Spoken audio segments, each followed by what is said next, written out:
What's up, guys? It's Missy. I'm back with another SimCity BuildIt video, and this is walkthrough part 4.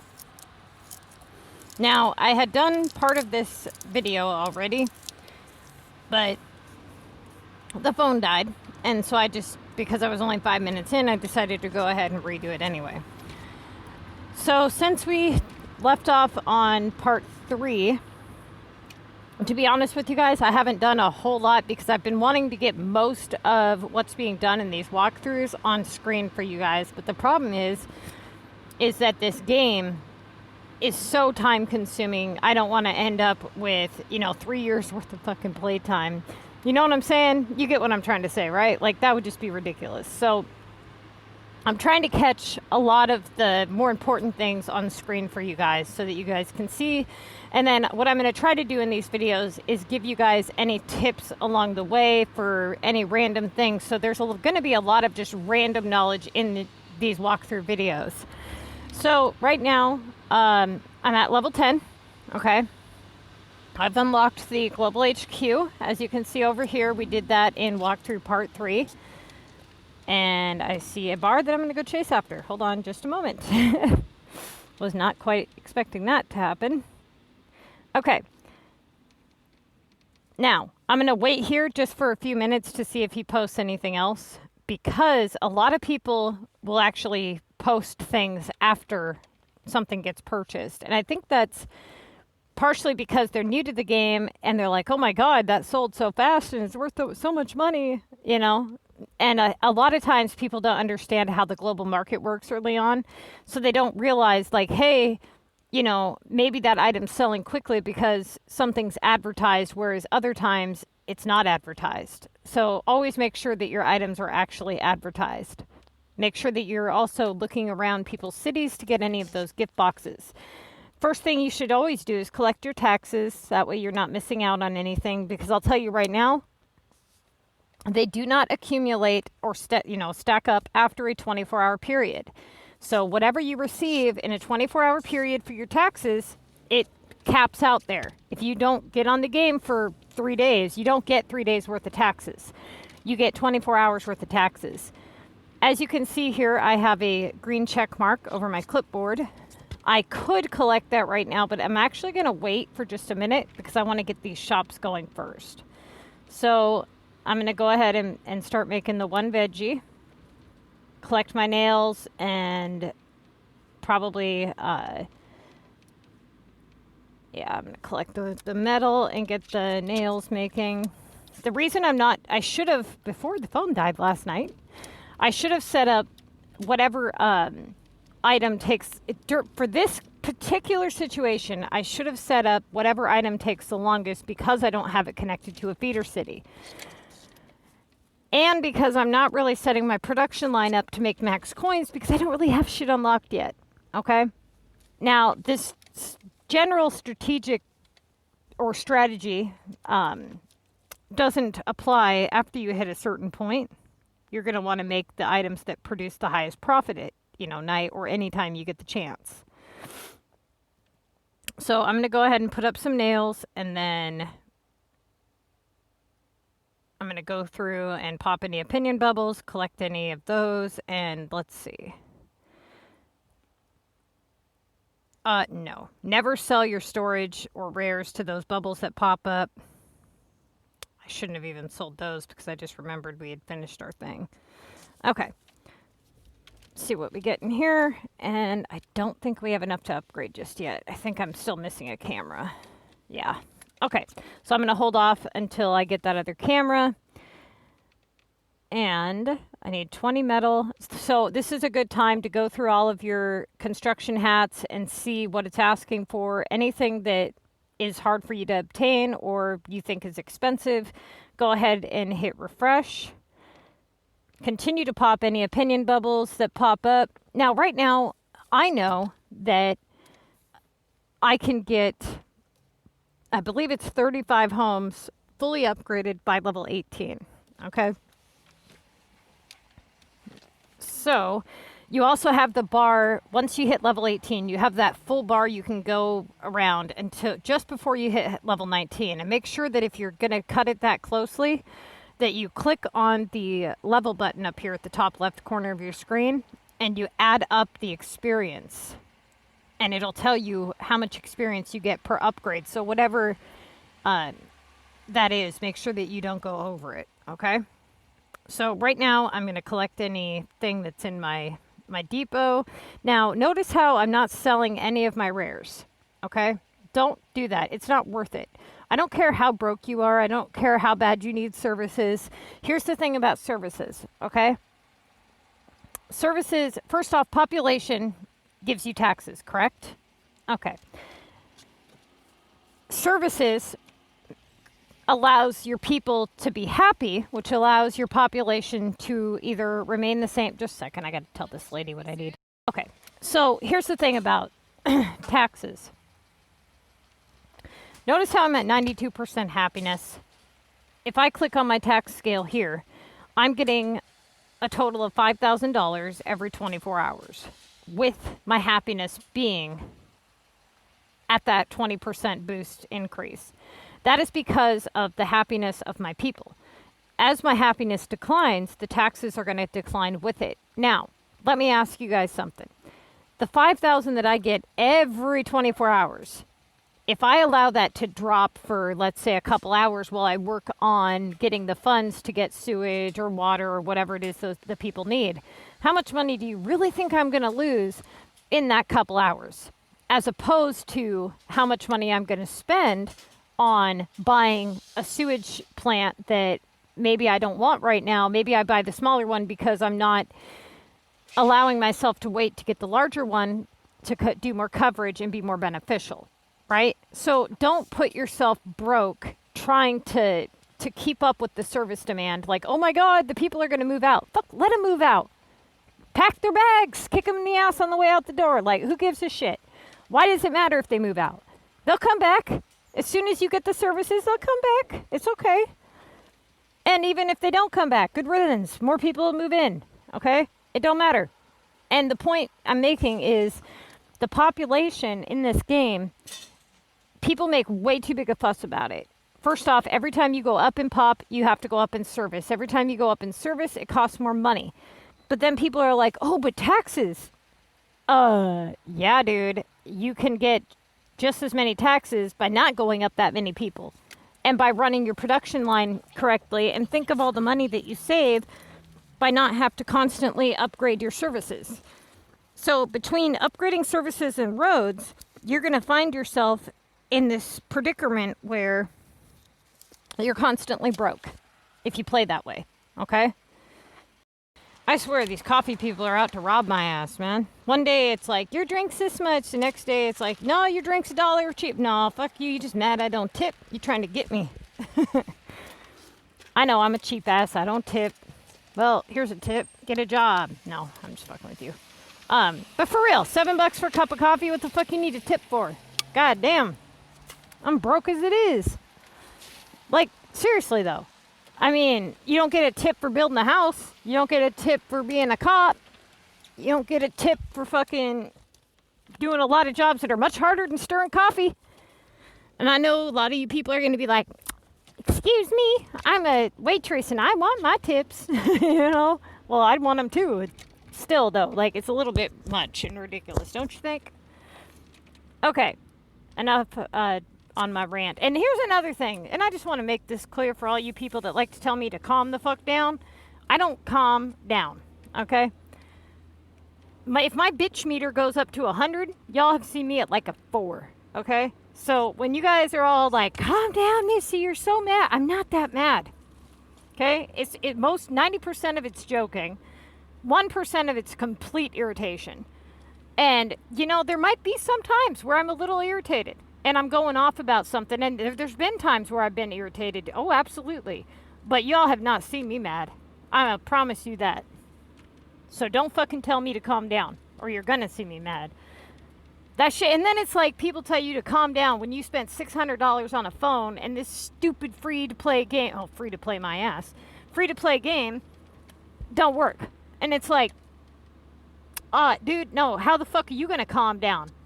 Okay? And then they're complaining about your cussing. Then don't listen. There's not going to be a censored Missy version, okay? You don't listen to Eminem and then complain about his cussing. That's just retarded. You don't like it, don't be here. It's real simple. There's plenty of other people to watch on YouTube, and there's plenty of other people to watch play this game. But you know what? Y'all sitting right here because I got the best shit. And you know it. You can go listen to so-and-so with the you-know-whats and get the you-know-whos and see what you get. See how far you get. Yeah, that's why you guys are all sitting here. All my haters sitting here, too. And they know it, and they're just sitting there putting their middle finger to the screen like, yeah, fuck you, bitch. Okay. So, what are we doing? Taxes. Taxes are calculated 3 ways. City pop, city level, happiness. Okay? My main city is a level 99 city. It's at the max city level. So for those of you who are about to ask, what is the max city level? It's 99. 100% happiness. And then population. So the reason that SimCity made it the way that they did is because they didn't want lower level players to end up not having taxes because they are without people or without a specific level or what have you. And so they want you to fall into this thing where you're in this vicious cycle of, okay, I lay down a road, I put stuff on that road, now the road needs it needs upgraded. Then they want you to fall into the category of boost your population to get taxes, to get people when people require all these services. So think about this just for a minute. If you go up in population and you end up having to, every time you go up in pop, you have to go to your service demand here, and you have to go with power, water, sewage, waste management. That's 4 things that you have to pay for in services.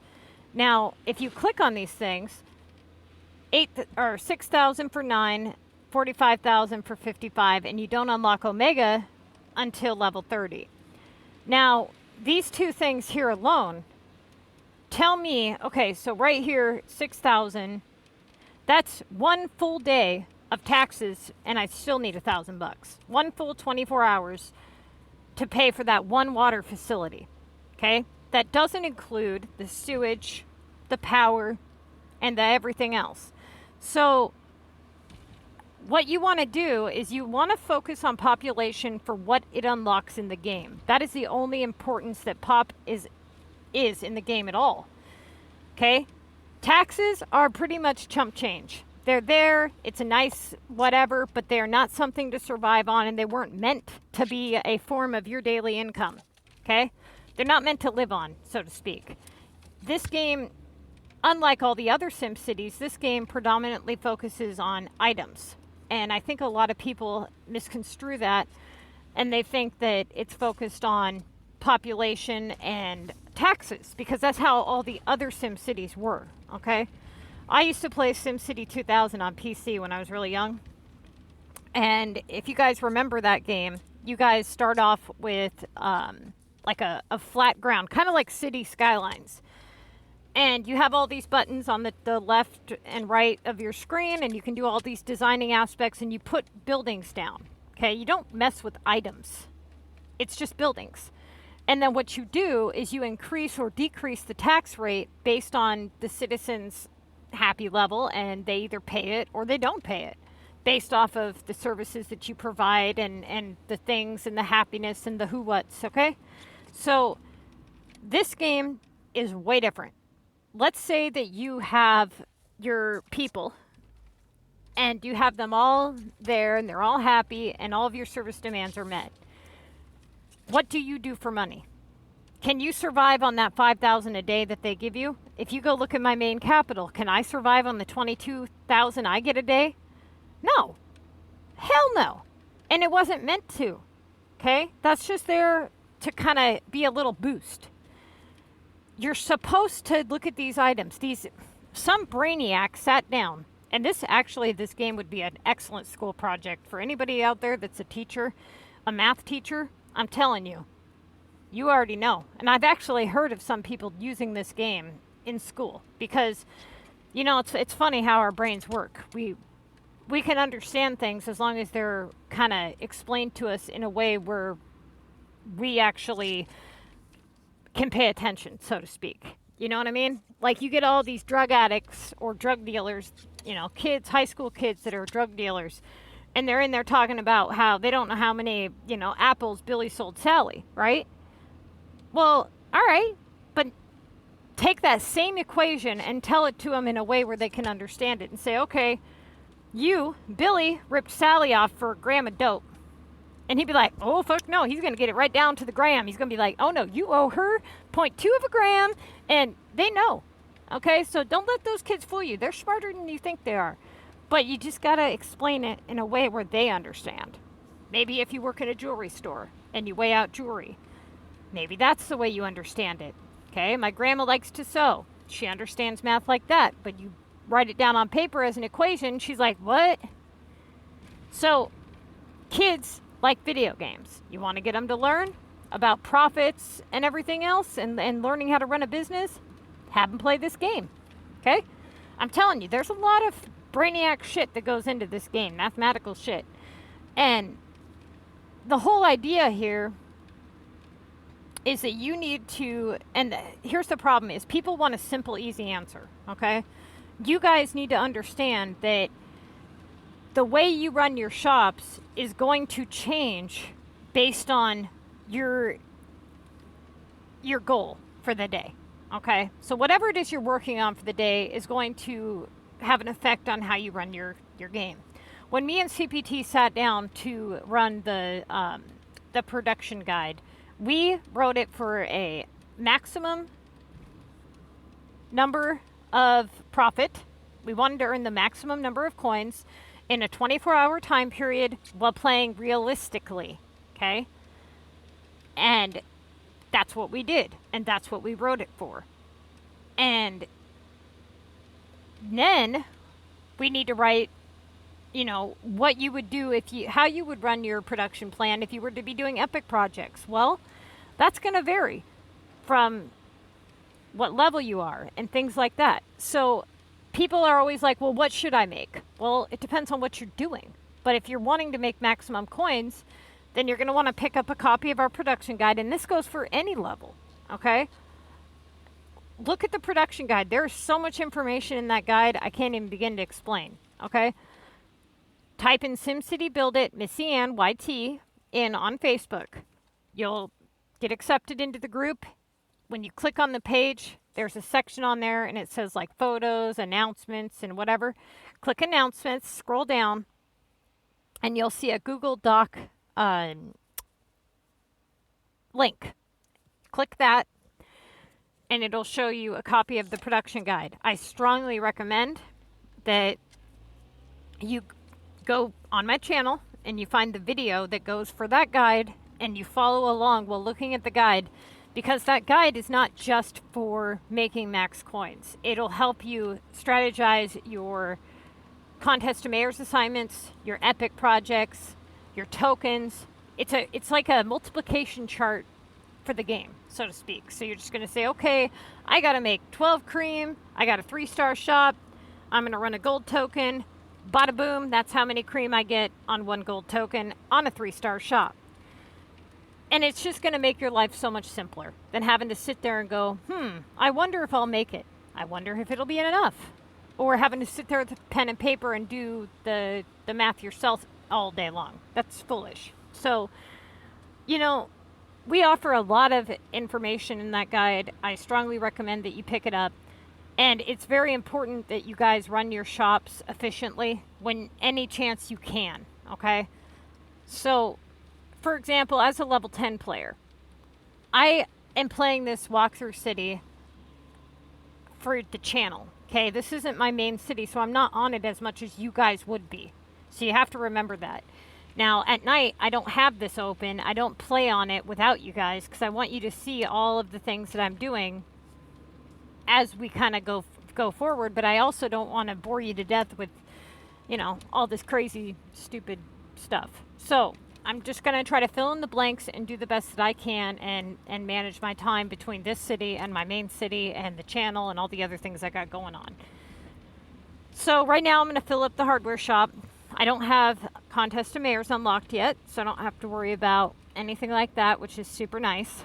Now, a lot of people like to camp level 10 for storage, and I'm going to explain to you why I'm choosing not to do that.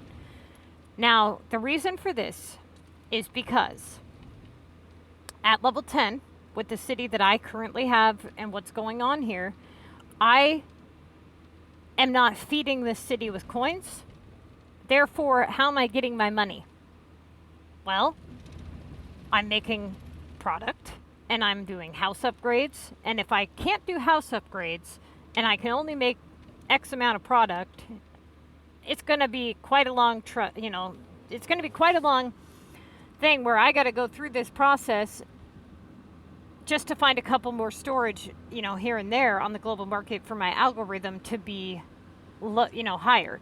So essentially, here's the thing with the algorithm, and I have videos on this, you guys, but the problem is that people are focused on, they seem to think that the lower the level means the more rares you find.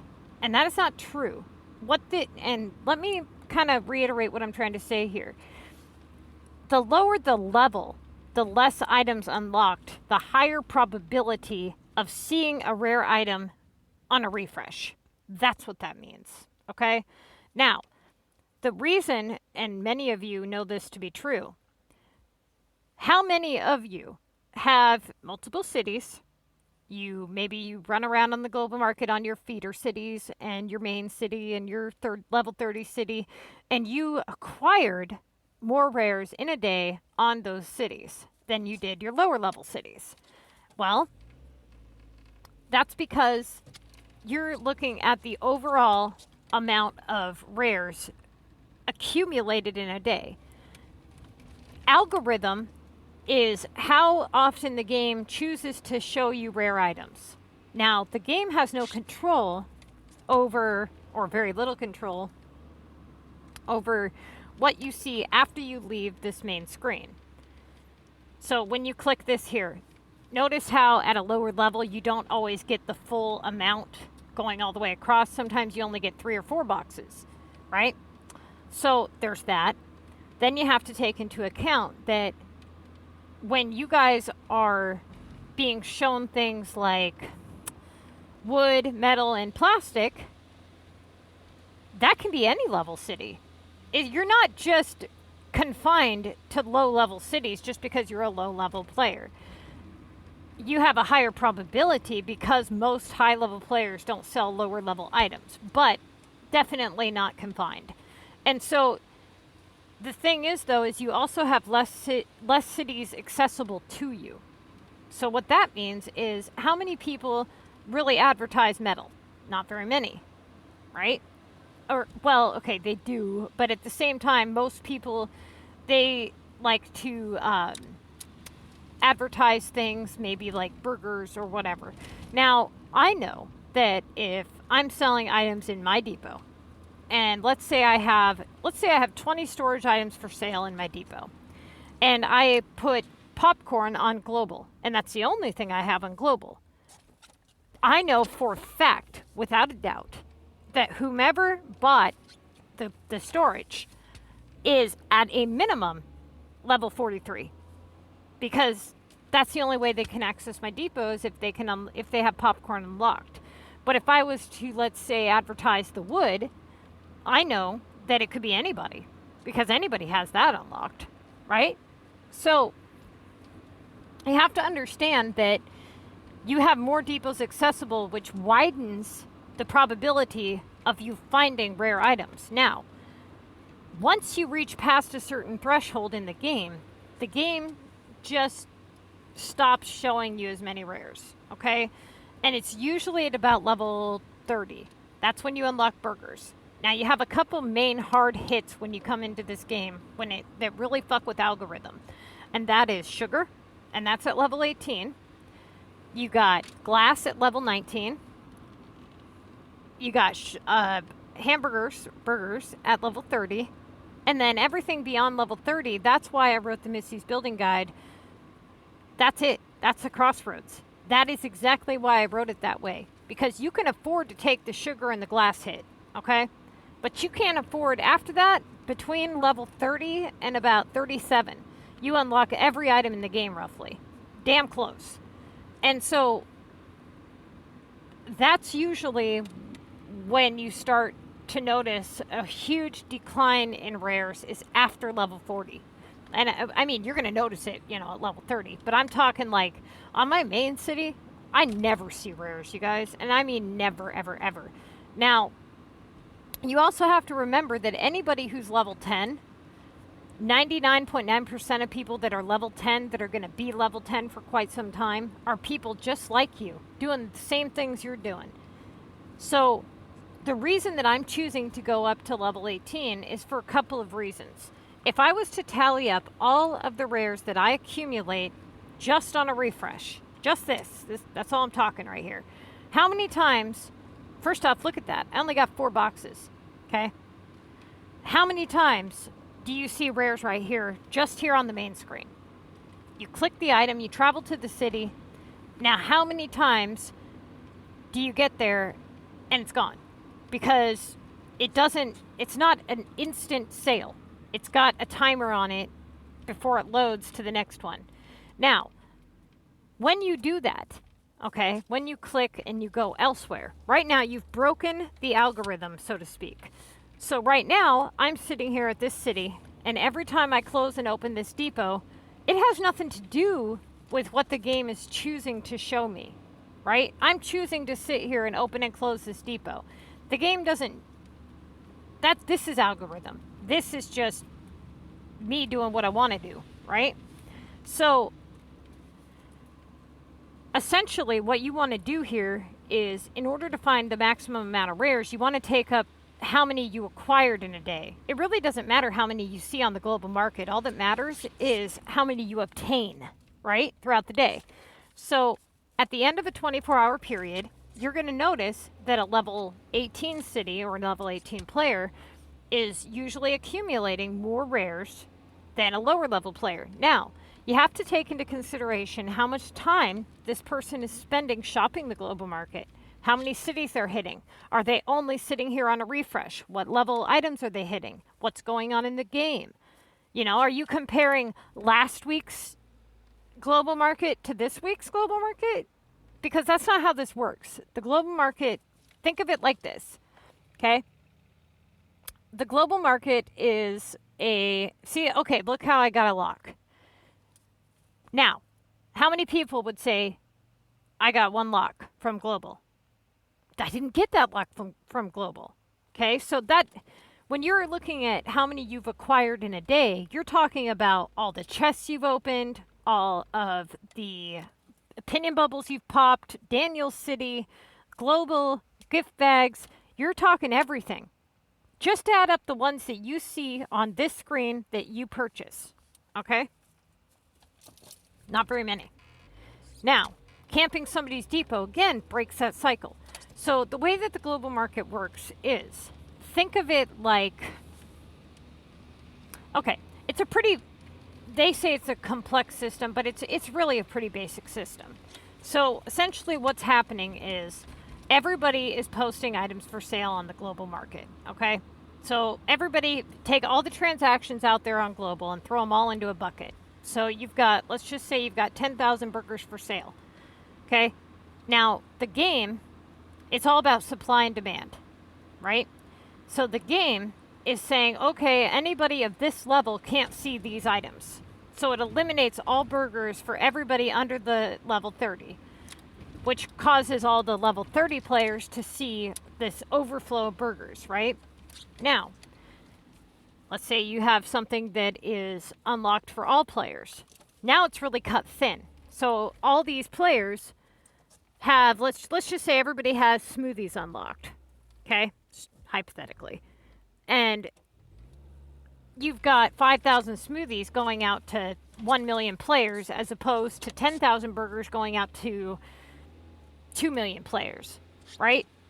So they have to spread it thin, but they can't completely 100% eliminate everybody from seeing everything. So it's a pretty basic system when it comes to supply and demand. Now, if they allowed a search feature, it would totally destroy all aspects of this game. Why is that? And well, first off, what incentive would you have to make anything? You wouldn't. What causes the game to be challenging? Having to hunt for items, having to make items. If you didn't have to hunt or make items, what incentive would you have to make anything other than what is required to make max coin? Why do you make paint? You don't make paint to sell it, I would hope. You're making it because you know you're going to need it for something. It changes the way you play the game. The contest of mayors.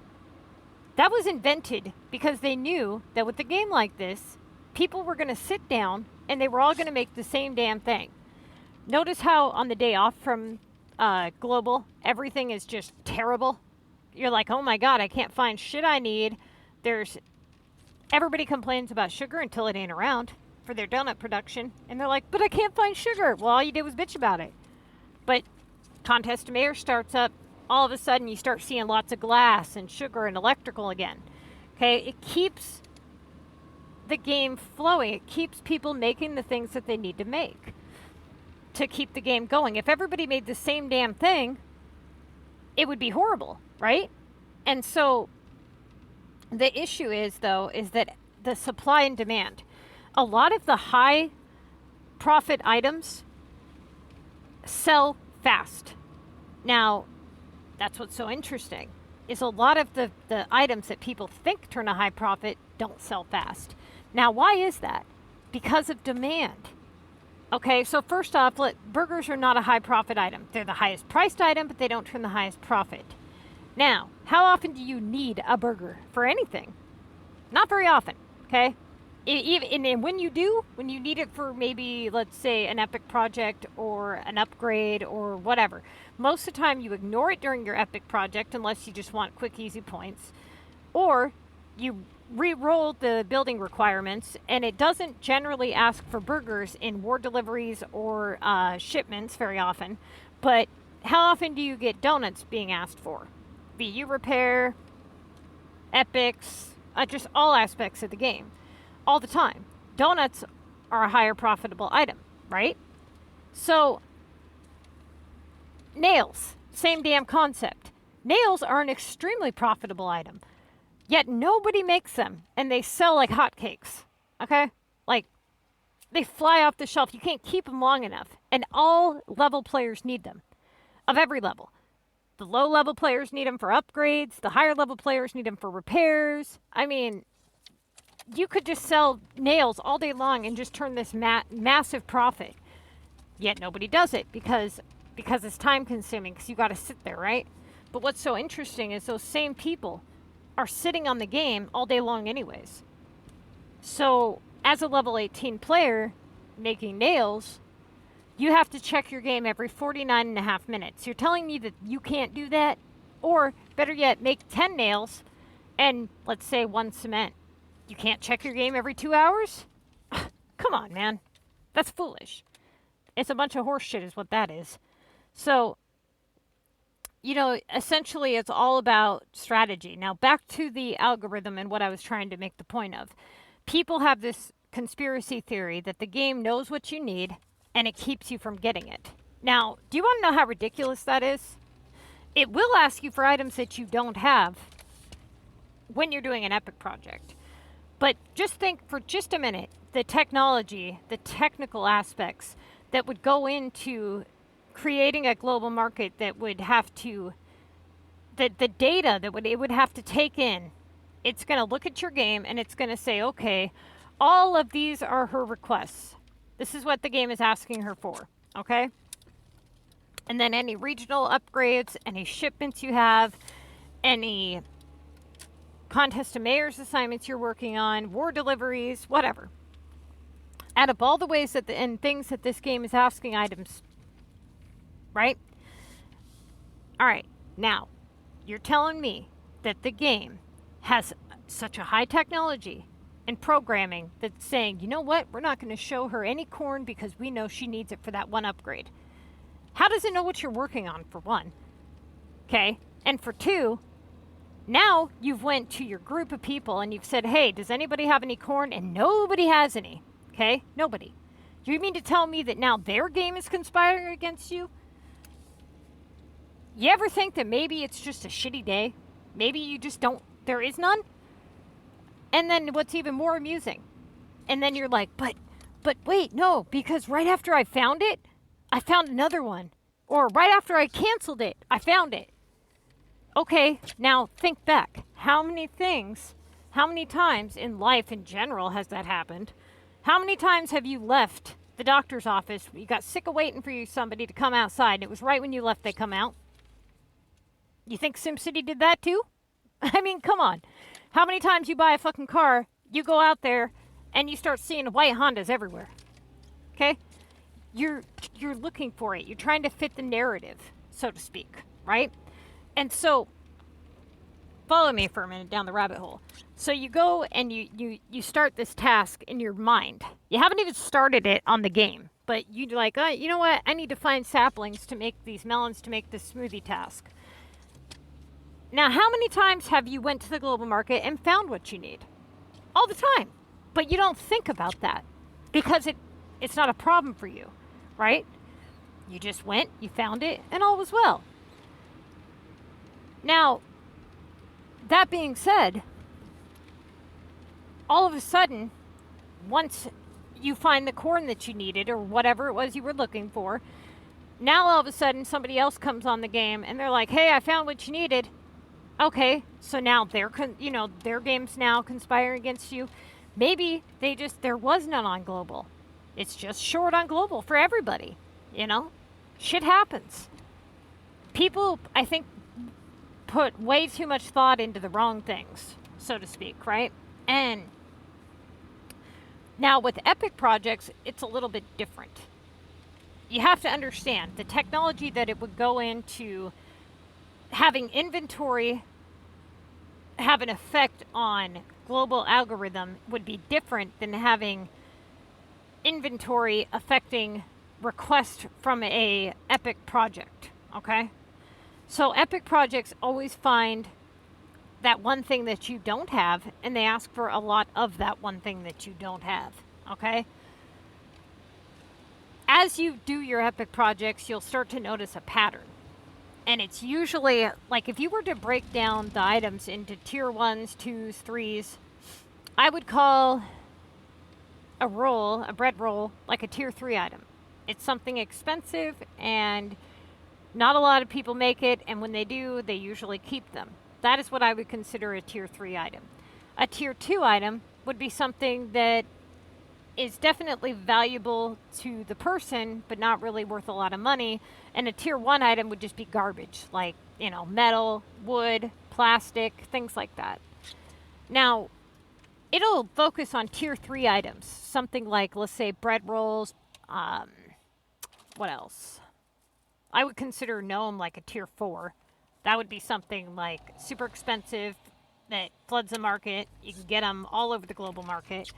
Now, nails, surprisingly enough, I would put somewhere around tier 2 or 3, okay? Because they're in high demand, they turn high profit, they're quick and easy to make, and yet nobody makes them. Don't know why, okay? Because those same people will sit there and make wood and plastic to turn a profit. Don't understand it. So, if you're a level 10 player, okay, the whole point in this whole spiel is we're kind of talking about why I choose not to remain a level 10. Take into consideration, now everybody listening to this video, what I want you guys to do today, if you're somebody who has maybe multiple cities or whatever, go on the global market and I want you to add up any rares that you obtained by just global, just clicking on that screen, okay? And when you do that, add up, go to your other city or whatever, and add up all the rares that you obtained through opinion bubbles and gift bags and whatnot. Stuff like that, okay? Now, the other thing, okay, is you have to take into consideration aspects of the game that you don't have available at level 10 that you have available at level 18. The reason I'm choosing to bring the city up to level 18 is, first off, funding. I can fund my rares by making donuts. Just the donut aspect alone, sure, it unlocks sugar, but at the same time, how often do you think you're going to see... Just a second, I got to clear some space. How often do you think that you're going to see max boxes here when you open the global market as a level 18 player? All the time, right? I don't remember the last time I was a level 18 player and I saw 4 boxes. This is ridiculous, okay? Now, as a level 18 player, I can also utilize the Mayor's Pass. Well, I can do that at level 17. I can utilize Club Wars, so I can start getting those rewards, putting towards my... some of you may be thinking, well, I don't care for wars. Well, you're going to care when it has to do with the contest of mayors. And you have to be successful at comm in order to be successful at the game, which means you need to be successful at war, okay? You don't have to be an avid war player, but you do need to launch quite a bit in order to obtain cards so that when you get to Mega, you have all these war cards obtained so that you can do those 3K tasks, so that you can earn things like plat keys and coins and cash, okay? Now, the other thing. So now we've got the Mayor's Pass, we've got the Contest of Mayors, we got the group feature where we can trade with club members. We have the donut production, which is going to account at level 18 worth $30,000 of our income every 24 hours just on donuts. Then you've got the fact that you can trade with club members. That's a feature you didn't have available before as a level 10 player. You also have to take into consideration that you're going to have 5, well, do you get 5 slot factories? No. Yeah. At 18, I believe, yeah, you got 5 slot factories. So you got 7 5-slot factories, that's right. And you also have some time discounts on your shops. Now, during the 5 weeks that you're playing the Contest of Mayors where you're not in Mega, that's when you guys should be at the point where you're kind of... You're prepping for Mega, but you're trying... The problem is people try to do really, really good in the lower leagues to practice, but they end up using their resources that they need to save for Mega. So don't do that, you guys, if you're at that point. But I just wanted to kind of explain in detail why I'm not going to remain level 10 for very long. I've already got my storage up to 65, and I have, what, 4 hours worth of gameplay in? I haven't even been playing all that long, right? So... essentially, what I need to do as far as pop goes is I need to boost my pop up. My main focus right now is getting my pop boosted just enough between here and level 18 and focusing on storage. Those are my 2 main focuses between level 10 and level 18. Is boosting my pop to unlock the VU Tower. That needs 90,000. And the airport for 120,000. Now, I want to unlock VU Tower before airport. Why? Well, because the VU Tower is going to give me keys. Keys are going to allow me to buy pop boosters, which is going to allow me to unlock the airport much more easily. Now, I could also unlock the shipping dock, which I will do as soon as I get some coins, because that is going to be another good way to obtain keys. Now, the VU Tower and the shipping dock are, number 1, the airport is not an issue or should even be an issue or even considered unlockable pretty much until you get to the point where you're in Mega. Metro, yeah, you can do it in Metro, but do you really want to waste your cash on flights in Metro? Not really. Okay? So, essentially, the airport costs, I can't remember how much. I believe it's, is it 60,000? 80,000? I can't remember. It's a lot. But the point is, once you hit the 120,000 to unlock Paris, Paris is non-premium. You'll still, you'll start getting airport assignments whether you have the airport unlocked or not. At least 90% of people do. But either way, the point is,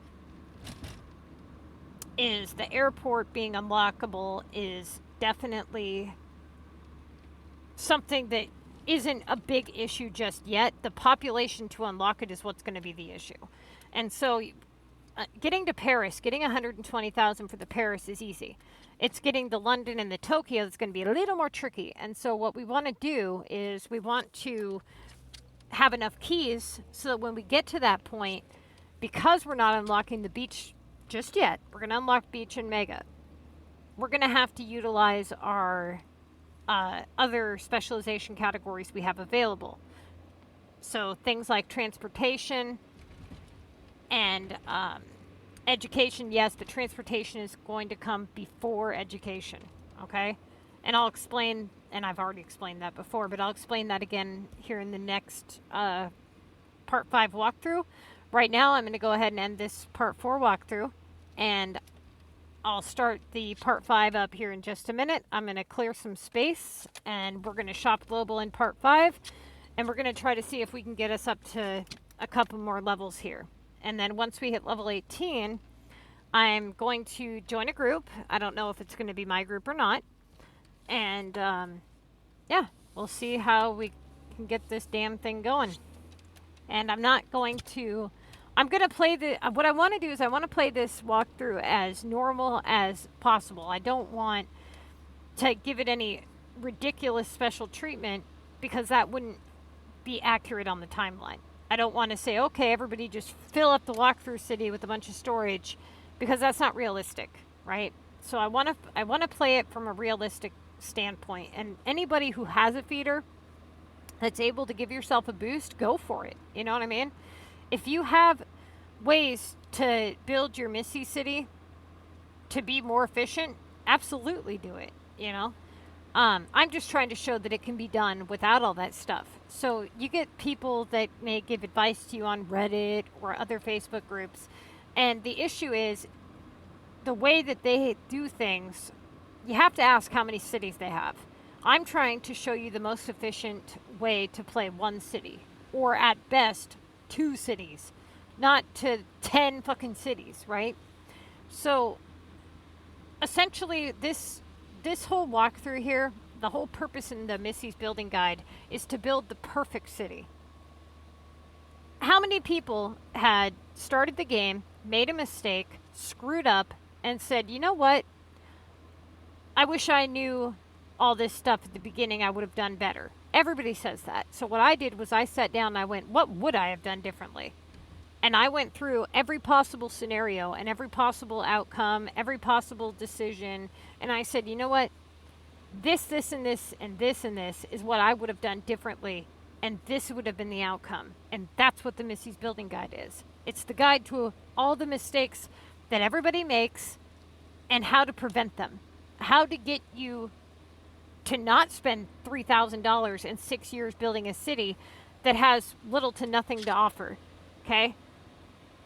It's literally mind-blowing how much you can accomplish in 3 months as opposed to 6 years. Just by playing more efficiently and by taking a little bit of knowledge and making just the right decisions makes all the difference in the world.